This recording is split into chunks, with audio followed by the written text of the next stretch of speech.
Hello and welcome back to Third Age Total War Divide and Conquer. And today we are beginning the new campaign, the Grey Havens of Lindon. And I know this has been a bit of a build-up. Unfortunately I didn't get to do much during the weekend. I was trying to get the Edine mod to work again in the weekend, and that was a unfortunate failure no matter how hard I looked and tried to make it work. But regardless, I also have the objectives for the Grey Havens of Lindon campaign, but let us go dive on in before we talk about them, because I'm bound to forget something if I don't have everything in front of me. One who cannot cast away a treasure at need is in fetters. So playing as the Lindon, we obviously start with a major advantage, that we are far away from any real threats. At least that's what it will be if it went for the Total War add-on. So we'll be fighting the dwarves of the Lindon quite quickly and viciously. Obviously, if we're just going to go in immediately, we won't stand a chance. Because one, we'd have to move to reach them, and they'll probably have a stronger army than what we can produce if we just go in and attack them immediately. So obviously we need to get some rebel regions, and the two main regions we want to take are the Under Towers and Buzzradoon, the regions to our east and south, so we can make borders, more stronger borders with Enedwaith and become neighbours with Bree. So let's get through all of that.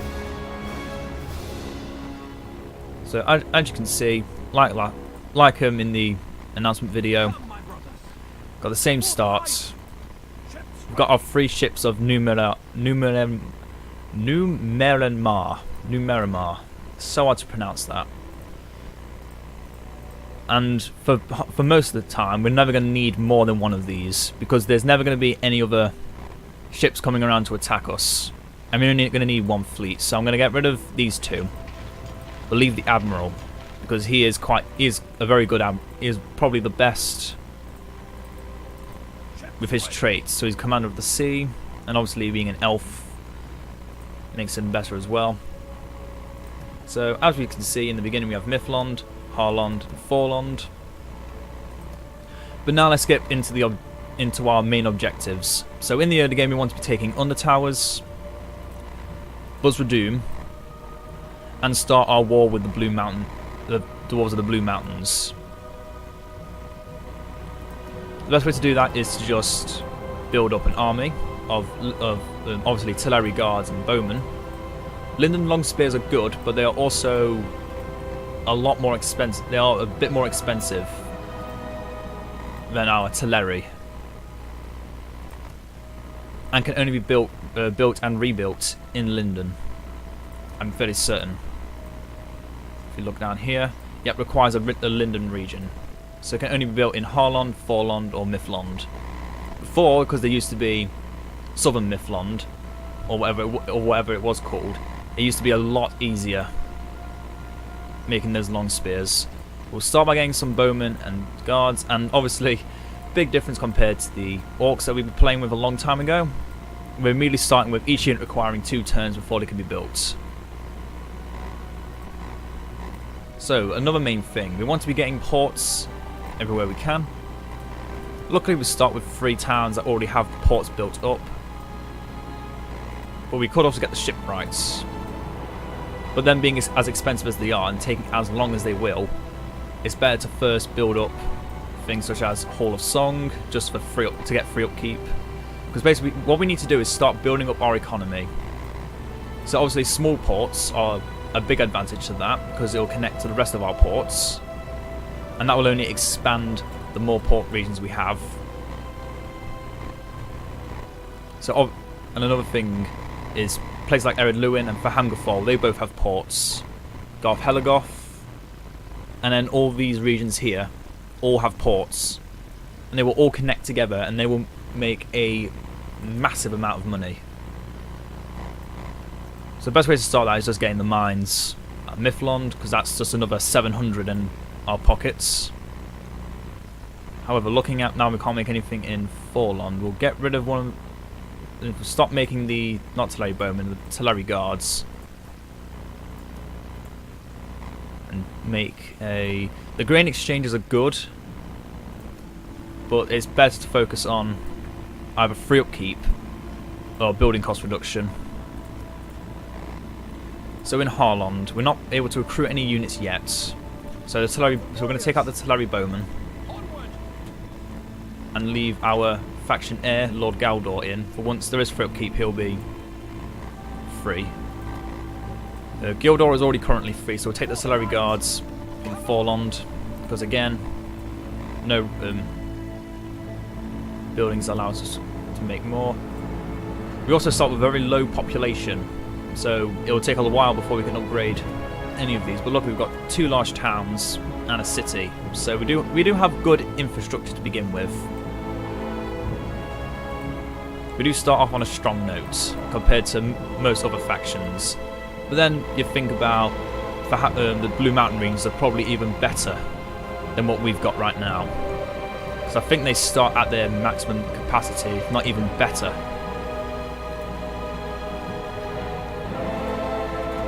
So currently we're waiting, going to leave the army in here, and because we don't have any forts to move to, we're just going to wait for the Teleri Bowmen and Guards to move in. Then I'm going to leave one Teleri Bowman behind, I think, because those Teleri Guard are good, and move straight for Under Towers. Even though it's a small army, it's more than enough to take out Angerson and probably whatever army is inside Under Towers. So then, back to the actual campaign objectives, or more importantly, restrictions.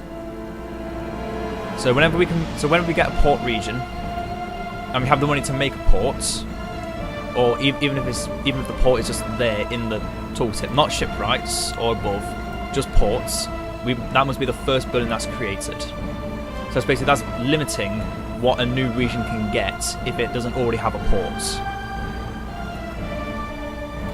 Secondly, our most elite tier units, which if we look at, for example, like the barracks, so things like the Mithlon Nobles aren't restricted by this, but the Eldar Ringway are.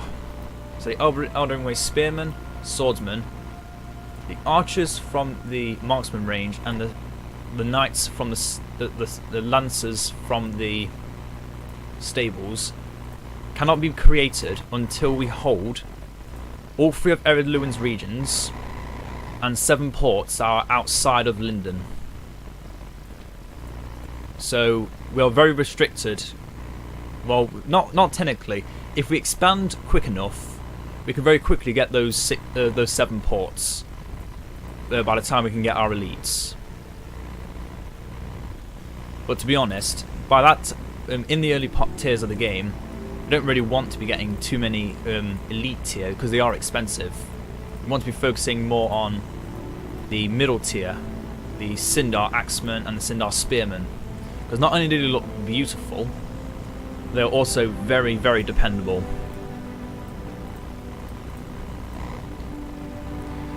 What else? I'm trying to remember now. Oh yeah. Another objective, the Gwythi Myrddine, or Osinethil and the Gwythi Myrddine. Once the Blue Mountain Dwarves have been defeated, and either the Breland and Shire are defeated, or the Dunedain are defeated, one of the two, depends, if they go to war with each other, then it'll be if one loses to the other. Or if I can claim a decent amount of the Shire, we will start moving down for Osinethil, and whoever owns it, I'll go to war with, so I can claim it. Because with the Gwythi Myrddine, once we can rebuild the Gwythi Myrddine, we can start getting even more elites and a further tier of armor, which you can only get in 2 ways. One, through the top tier of the Warriors Guild, the Northern Bladesmiths Guild, which gives you Celebrimborian plates, but you're not always likely to get it. It's either between you and Imladris, and to be honest, yeah, it really depends. If the AI if the other elven AI actually starts expanding and gets the higher tier blacksmiths first, they can get the Northern Bladesmith skill before you. But the amount of times I play through Lardris and the 1 or 2 times I play with Lindon, you are more likely to get the Bladesmith skill before them. But still, we want to be trying to get the Gwaithfi Myrmidine rebuilt in Osinethil, in Eregion. But enough of stalling, let's end the turn. So another campaign objective, obviously, if it wasn't obvious enough, our current neighbour, Erin Lewin, must cease to exist. We must remove all history of the dwarves there. And with how long this campaign is going to last, because it's the whole 50 regions, it's going to last a long time. And for the endgame objectives, our main things is to hold the 50 regions, obviously, but I want to have at least 20 of those with the highest tier port, which I believe is a... It's not shipwright, it's the one above shipwright. I'm fairly certain that the elves can get. I may be wrong. I don't think Lindon can upgrade above shipwright. I'll actually check now. So I'm fairly certain they can't. And I probably should have made a diplomat as well last turn. Oh well. Make it now. So if we look for ports. Okay, the dockyard. Ignore the haven. This is restricted to Lindon only. So yeah, the dockyard. So we have to have this building in 20 regions before I can say the campaign is complete, along with the 50 regions. But along with that, I want to try and hold as many of the Palantir as possible. Because in the beginning... Oh, they changed it. Oh. Oh, so Lindon no longer starts with the Palantir. Because what used to be is, in this region here, you used to hold the Palantir. It seemed they took it out. Strange.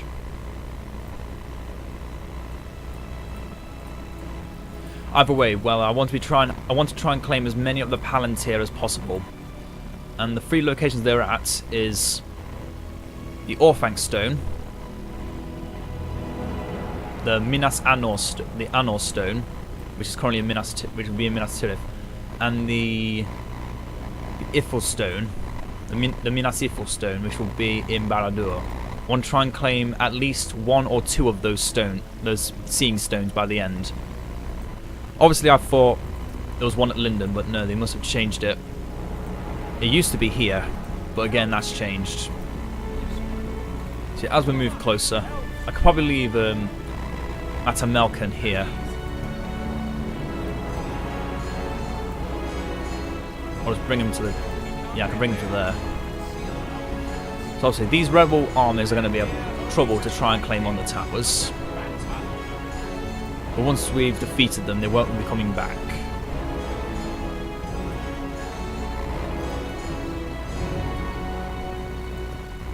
So we're still making money, if not a little bit more. We could probably increase the tax rates in places. I've just realised we have massive happiness everywhere. Massive public order. We can actually go all out in the future. Because yeah, that's making us an extra 200 just by send them up to high. It's only a small reduction to population. But obviously, once we move out Círdan and everyone else, we will start suffering a bit of negative income for a small amount of time. Once the mines have been built and we've started claiming other regions, our economy does slowly build up a bit more.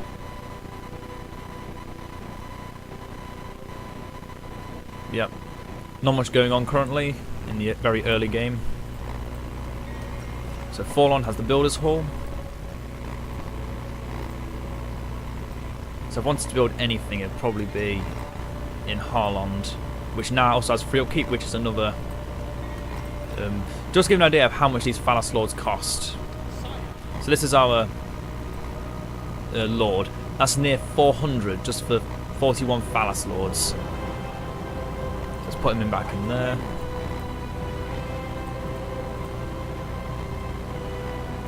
Let's get you the Builder's Hall as well. Oh, just remember another restriction. Generals that don't have 5 or more command stars. Sorry, have six or less commands. No, 5 or less command stars cannot control an army more than the first line. So he can only have 9 other units in his army. If I was to send Gildor out, he can only have 9 other units with him, no more. Obviously, Kurdan, perfect stars. But also a way to balance out the fact that you can get a lot of generals with high command stars, except for Gildor, Galdor, and Kurdan. Generals that have higher than 6 command stars cannot join together into an army. So it kind of limits how much you can have in one army, but at the same time not really limiting it at all, if that makes sense. It makes the early game more difficult. No, it makes the early game easier, but in the late game you can't have a lot of generals coming together unless they all have low command stars.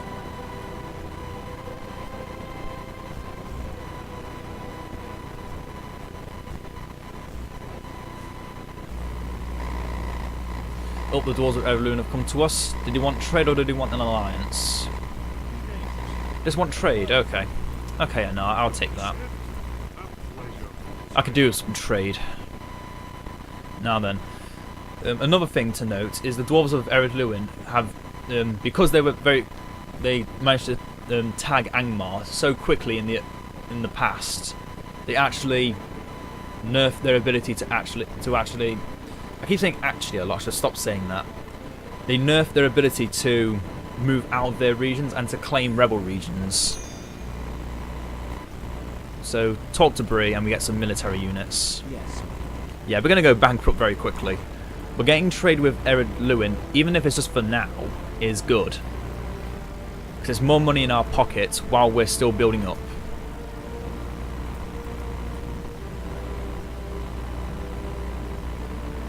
Now, get another unit of Teleri Guards. Now can I leave this place with nothing inside of it? Can I take everything out? Okay, at normal it's fine. But just in case, send it back down to low. So yeah, we're now only making 179. Probably should remember to move to Galad in the future more often.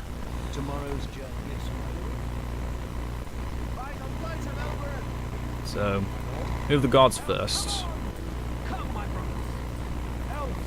Move the archers in behind them so the archers can join up to there. So we have an army of Mithlon nobles, which are extremely powerful, and then some Teleri guards, which are, yeah, I'm just gonna say yeah. We have a very strong army that can defeat.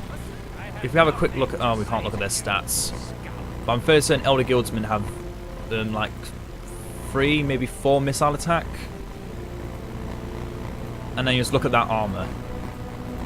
Yeah, we might lose a few elves every here and now, but it's not as we won't be losing them as much as we would be losing orcs.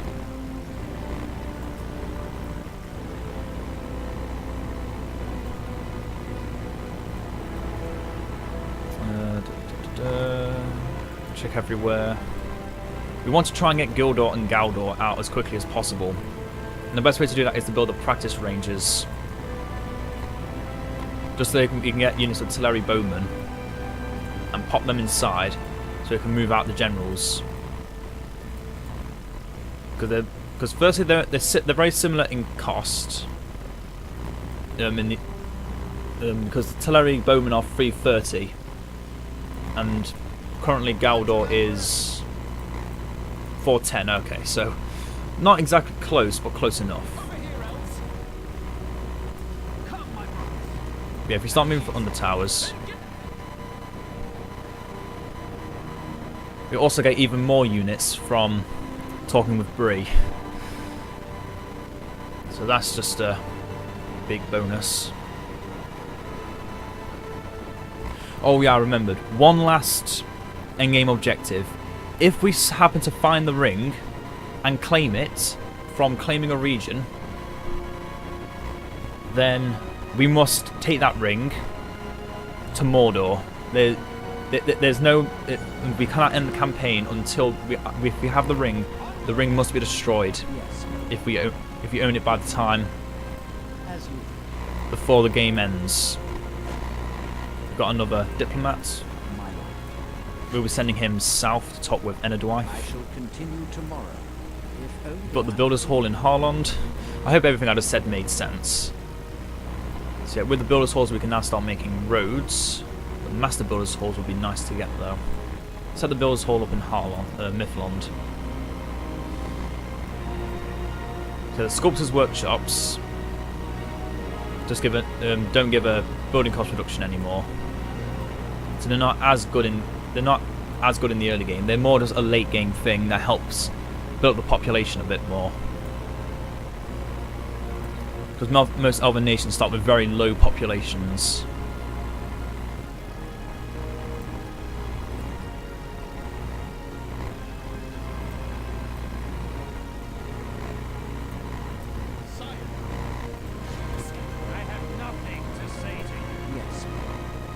Ooh, already he's got some stuff. It's a Northern diplomat. What do you have? Oh, just a artillery ship. Wow, only just starting. He's already got increased influence, security, line of sight. Oh, yeah, that doesn't really help though. The personal security doesn't help when you're just a diplomat, unfortunately. Now then, there's not much we can do with Admiral Maldor. Just move him around a bit because we haven't got any units that we need to send across the river. Just end turn again.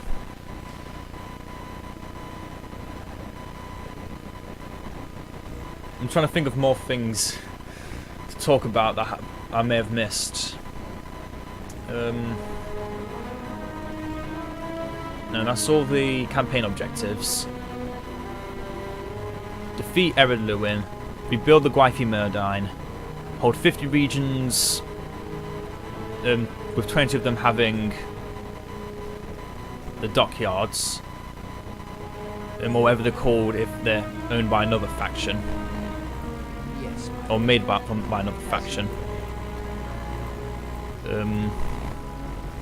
Hold at least 1 or 2 of the Seeing Stones outside of Lindon, because even though it doesn't technically exist anymore, I still know it's there in my heart.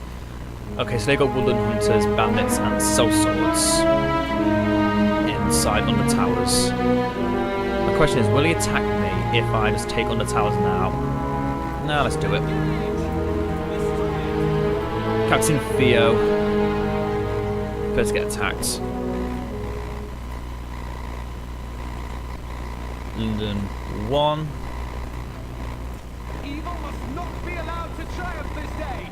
Oh, another thing to mention is I've changed up the design of the thumbnail. I've decided to go with a more simpler design. But I've also put my knowledge of the Elven languages to work by adding, if you haven't noticed, above the part where it says Lindon Campaign, the what Lindon Campaign is spelt in Tengwar, which is the script. Well, it's Quenya / Sindarin, but for this version that is Sindarin, because there are slight differences between the two when writing in Tengwar, but it's not very noticeable. Now then, let's not have them shoot.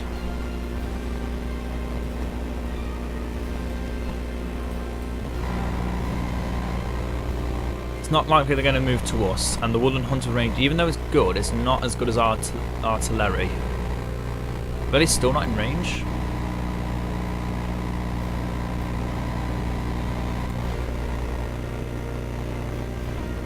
There we go. Slow things down again. Shoot the Woodland Hunters, shoot the Sellswords. No, you two shoot the Hunters, you two shoot the Sellswords.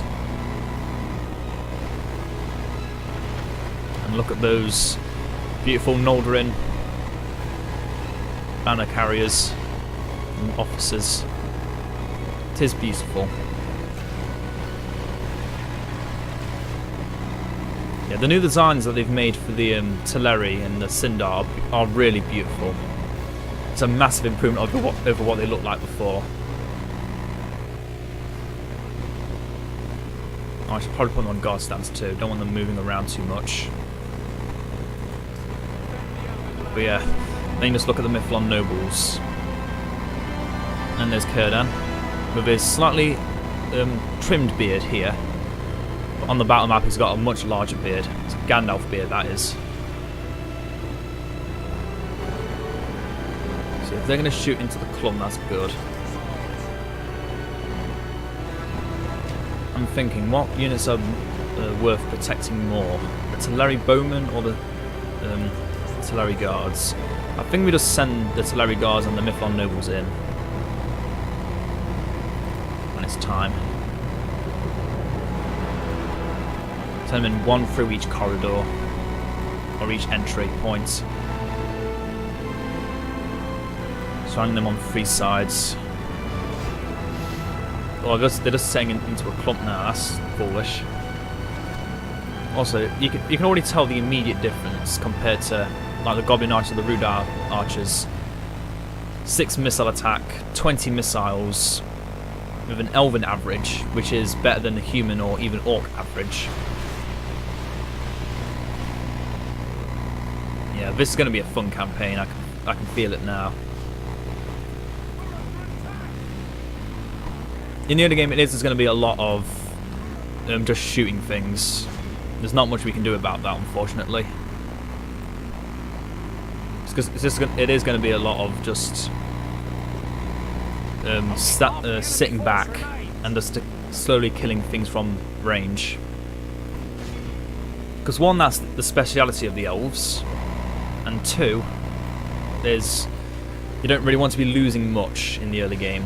For every elf that dies, that's basically 10 humans or 20 orcs that die. Especially since it's a lot harder to retrain them. But in battles like this, you can just already see their worth. Using the Teleri bowmen alone, we've killed almost all of them. In fact, we might end up killing all of them. But since they're all in the centre, they won't rout. They'll just stay there until we kill them all off. Which I can oblige with. Shouldn't be too hard to do. Move them closer. Okay, they've stopped shooting. Charge them in. There's only a few woodland hunters left, and they're not likely to get too many kills off in one or two volleys. They killed one. Kudos to them. They managed to kill one person. Use the power of the Eldar. It's always important to use those powers. It may not be much of a difference, but later on it does become noticeable when you use additional combat effectiveness in long combats. So as you can see, the Mithlon nobles fighting the sellsword, they lost nothing. In fact, only the Teleri Guard that lost a few of them, and they might get healed as well. Yeah, well done. And only the general left. 12 elves died this day, but 740 paid the price for it. Okay, we healed 2, so we only lost 10, not 12. The time of the elves is over, but our time is at hand. The world of men, which we must rule.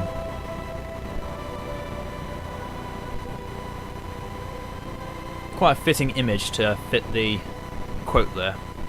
Speaking of hearing Saruman and just seeing Ents besieging Orthanc.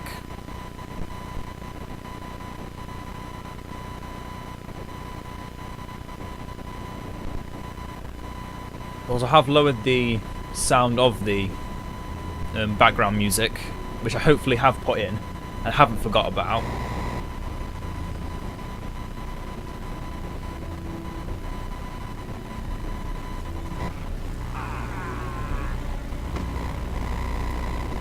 Excellent. So obviously, us elves, we don't want to really be exterminating many of the populaces anywhere. Especially not in the early game. Because rebel regions don't hold much. Oh, that's where the Palantir is. Okay. So we got one of them. The Elostilian Stone.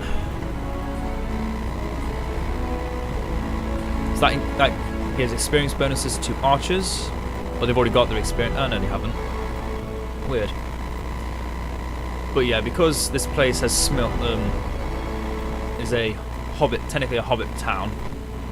It's got the Smules. I think that's how it's pronounced. Might have a pronunciation down there? No. Yeah, what I want to be building up here is firstly elven culture. So we want the art studio, but let's get the builders hall first. So on the towers we're making another 420.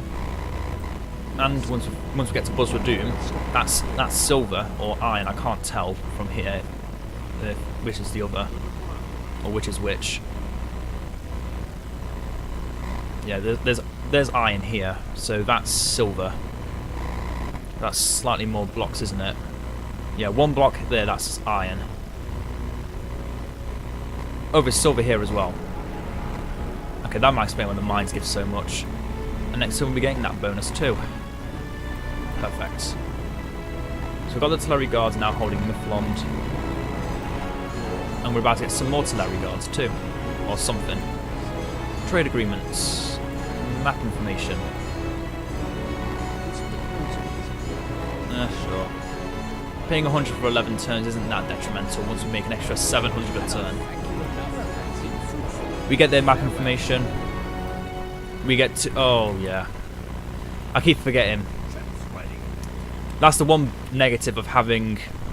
or being able to make ships. The game sometimes thinks, let's give them military units. We'll give them ships. If you ever get ships and you don't need them, just immediately disband them.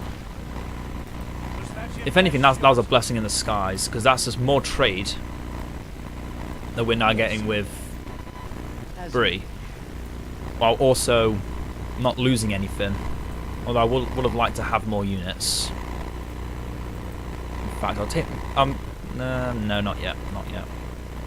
The Lindon long spears are definitely a unit worth having, but in small doses because of how expensive they can be.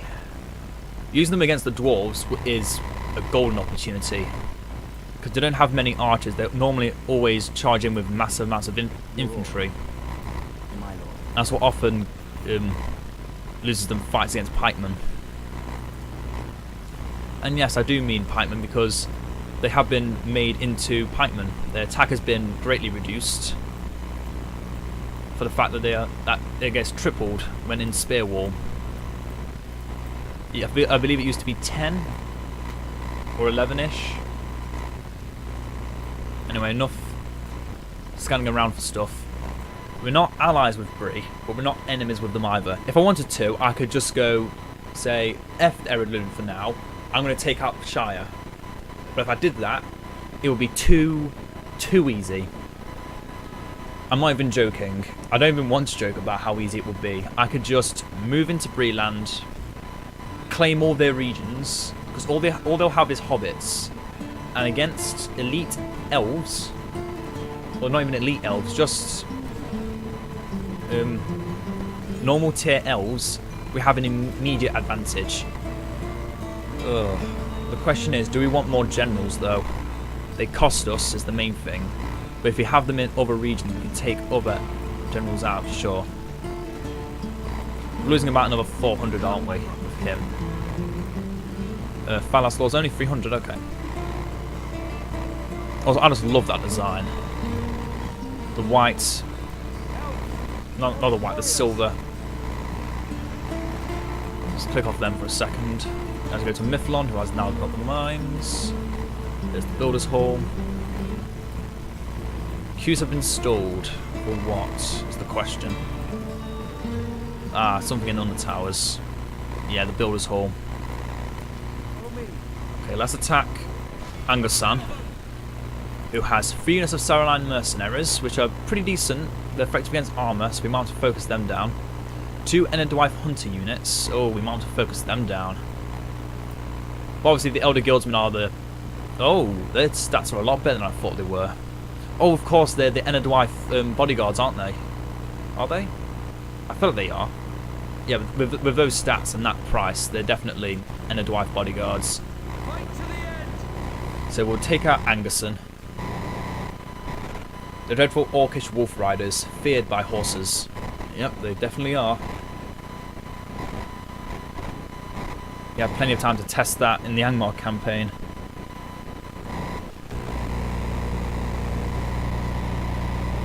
Oh, yay, I just remembered.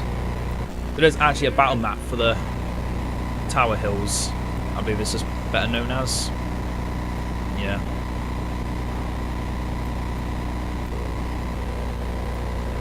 But we do need to consider 2 things.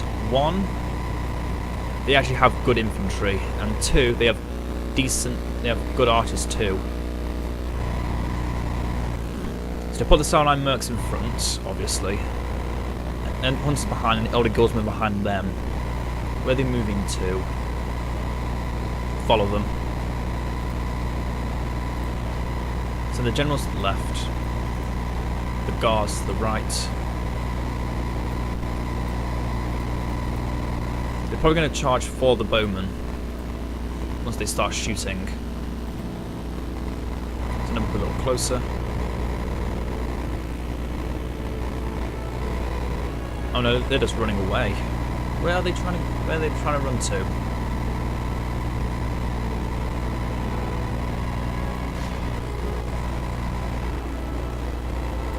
If we begin shooting them, they should start coming to us.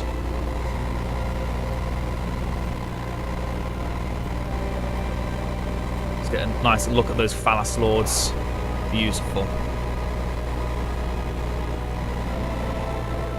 Nope, they're just going to keep running? Okay, I'm just going to keep running after them. Well, not run, walk. Nah, it doesn't matter if we run or walk. They've just got massive stamina. Ah, they're moving for the hill. Clever. Try and impede them a bit. Yeah, this kind of battle is a one where we can't really avoid fighting them. In just a very brutish melee.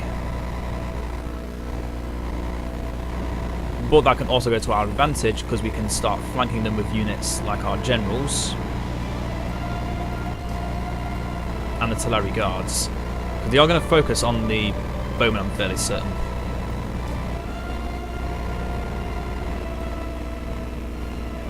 We're out of range, but they may not be because of that extra hit of bonus, so we'll keep moving further. Yeah, the archers are moving into place behind the mercs. In fact, what is their range? It's got to be a good range, 160, so only a bit worse than the Teleri bowmen. And the Elder Guildsmen actually are better than the Teleri bowmen. In fact, here we go. That's a smart idea.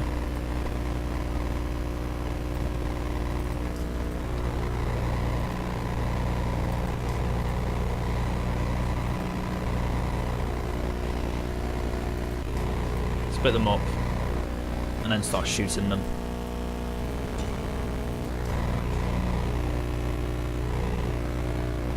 Yeah, this kind of battle is again something that's where Enerdwife, if we were to battle Enerdwife, they would have the immediate advantage.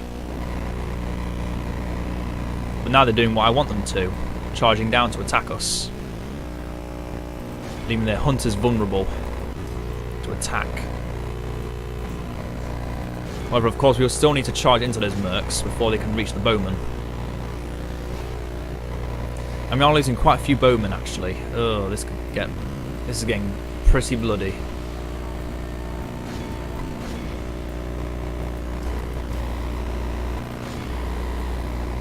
Charge into the other hunters. Got one unit of mercs on the wraps, but not the others. Probably going to want to start running soon. Now.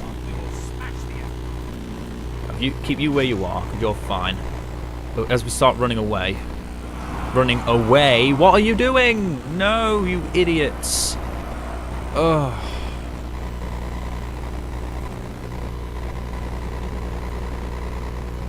The reaction times of some of these of DaC units are just ridiculously slow. It really is. It's stupendously slow. And also sometimes the wrong bloody way, apparently.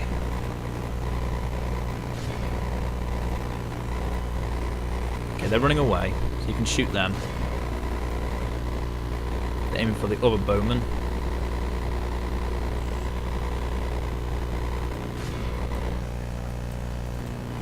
Keep micromanaging them. These guys are more than fine up there.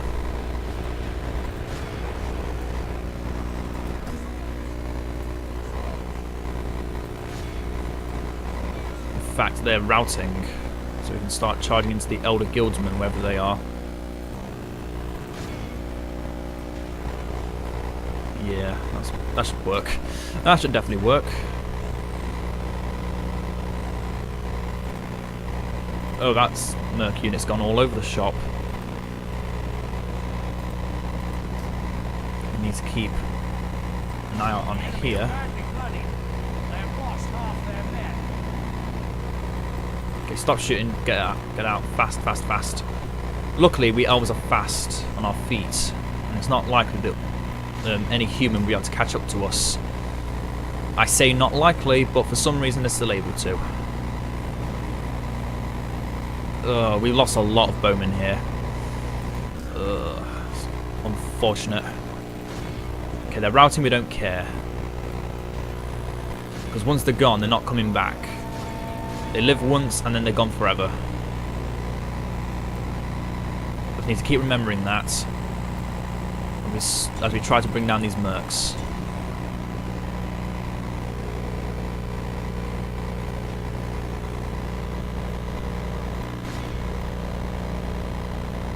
Okay, we're good, we're good.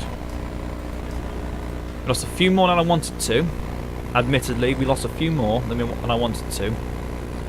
But to be honest, against an army like that, where they had the hill advantage like this, it's not like we wouldn't be able to take 0 casualties here. The first battle we won so easily because it was a siege battle. And the AI doesn't know how to properly work in a siege battle. It sometimes thinks, okay, we need to go this way, or no, this way. It never makes up its mind fully. It always doubts itself at times. You two stop shooting into the mercs over there. And shooting to Endwife hunters over there, actually. How are things going? The other guildsmen are somehow not getting shot, not getting charged at, which bewilders and annoys me. How are things over here? The hunters and the mercs are running away. Good, good. Focus your attention on those mercs. Get out of there. Yeah, we lost a lot of artillery bowmen here. It will take a while before we can claim Buzz Redoom, because I'm fairly certain it has a massively increased garrison because of how important it is to Lindon and Endwife to claim.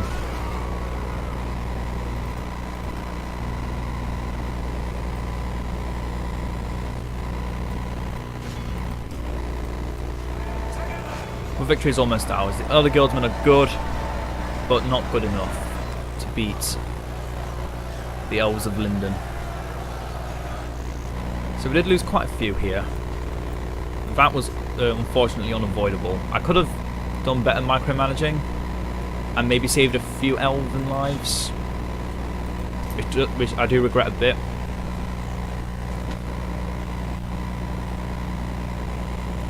Okay, stop shooting the routing unit and charge into them. Instead, for some reason, those bowmen think it's smart to charge. Although I was fairly certain I was asking them to shoot. And I always left the older guildsmen.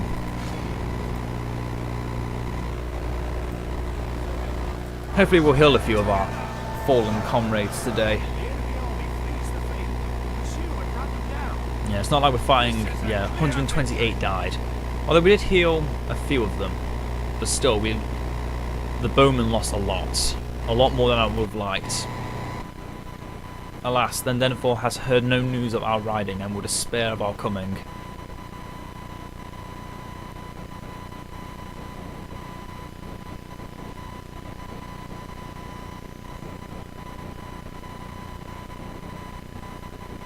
Yeah, Denethor wasn't always as defeatist as he was in the film. It was mainly from his belief that Rohan was not coming to his aid, and the just sheer power that Mordor had brought up against him in the siege of Minas Tirith that really made him waver. But luckily Gandalf knew what he was doing. So that's them gone. Now can I leave Beledrin in on the towers on his own? On low, that's good enough. Let's make the Hall of Song, try and get him to brief free upkeep as well. Now for you, Círdan, can we move back to Mithlond and retrain anything? 11 turns away, nah. That'd just be wasting time.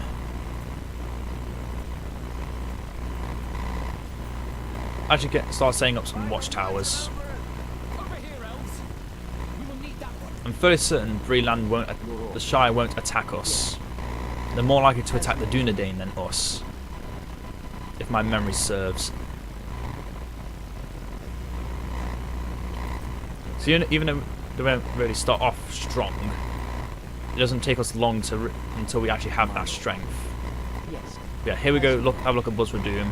Oh, it's held by orcs. Okay. Okay, that makes it a lot easier. Only 2 Archer units. Mountain Orc Hunters. Oh, the Mountain Orc Hunters are a scary thing. Because of their immense defense skill and armor piercing and that amount of attack, they are actually really good against any Elven unit. And in fact could probably best most Elven units one-on-one. If they don't get shot down. If they don't get focused and are allowed to survive long enough to do damage, they are savage in what they can do.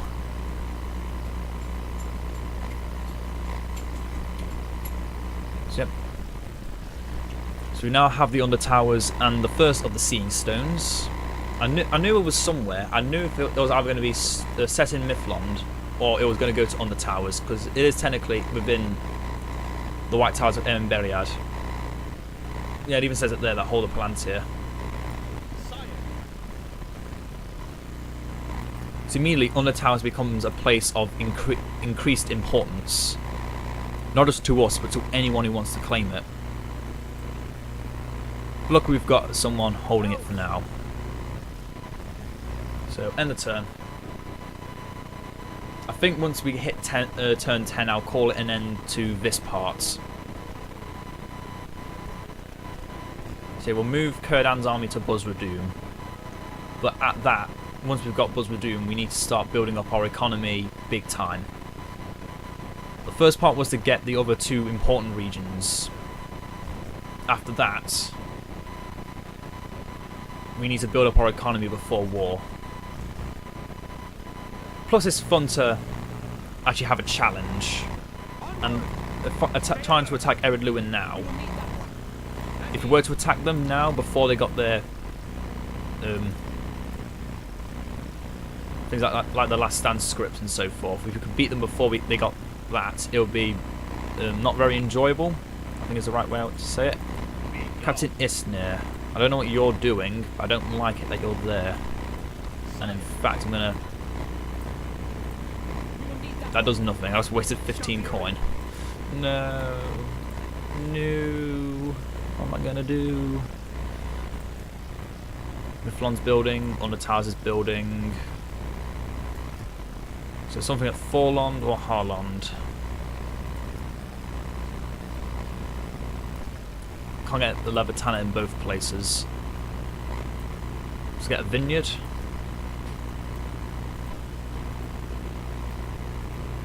Actually, let's see. actually take it off from where we're getting trade the most, which would probably be Forlond. Yeah.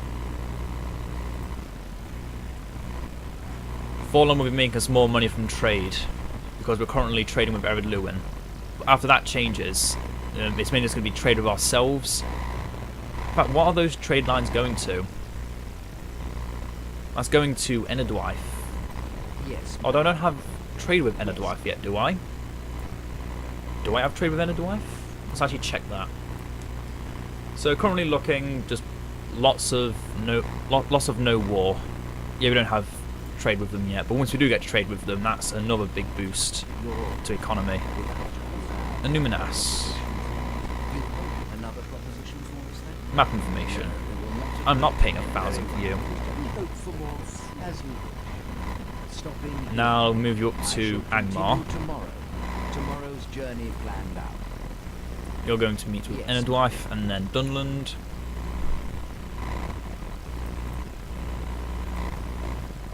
And oh yeah, another thing. You see those nice little stacks of gold all around Ered Luin? Yeah, if we let Ered Luin build up those mines to almost peak efficiency, that's massive amounts of money we're making just from claiming it, and instead of having to build it ourselves. So again, end the turn. Then once we set up those the towers next to the road, we'll call it there.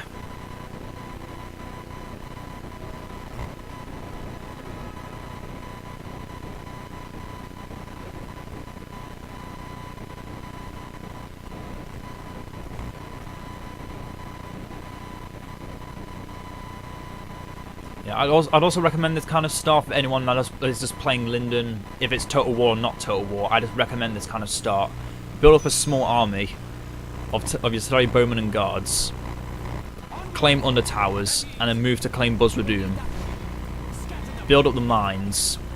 Get the Builder's Halls where you can, because that's just ways of saving money. Under Towers have the Hall of Song. Builders Hall, do we want the Artist Guild? I don't plan on building anything here. In fact, no, I don't think we can.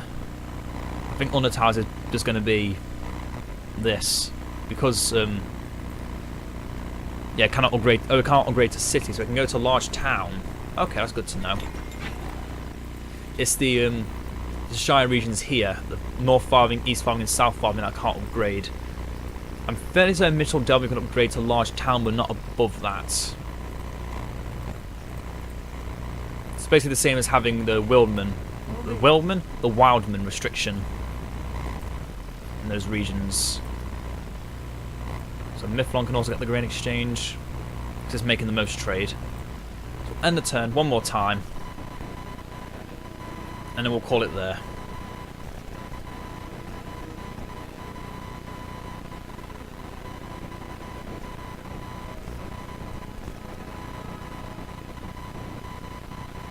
So I hope all of you enjoyed this first part. As I said, I have made a few changes. The first would be the thumbnail. If you prefer the older thumbnail, where it had the screenshot of the actual battles going on, instead of more of a simple design that tells you exactly what's going on, then do tell me. If you want to see other things compared to what I've already said, so if you want to see other objectives, like if you want to see me go to war with, if you want me to actually go to war with Bree instead of keeping a neutral alliance with them for now, then say so. If you prefer me to fight Bree now instead of the Ered Luin, so that we can let them build up a bit more, then just say so. If you want me to fight the Dunedain, you want me to fight Imladris, I'll do anything I can to try and make this campaign popular, because this campaign is gonna last for a long time. Oh yeah, we got map information with Enedwife and trade. Oh, and that was a quest as well. So what did we get? 500 extra G's. Beautiful. So yeah, I'll leave it off here. Hope you all enjoyed. Leave a like if you enjoyed. If you're not already subscribed, then do subscribe so you can see the videos I bring out when they're out. If you have any comments on anything I could improve upon. If you want me to increase the sound of the audio, if you want to decrease it again. If you'd rather hear some... Oh, no. If you prefer it to be louder or quieter. If you'd rather me fight someone, if you'd rather me see me go to war with a different faction, or what I'm planning on, then just say so. And I'll see you all next time. Farewell.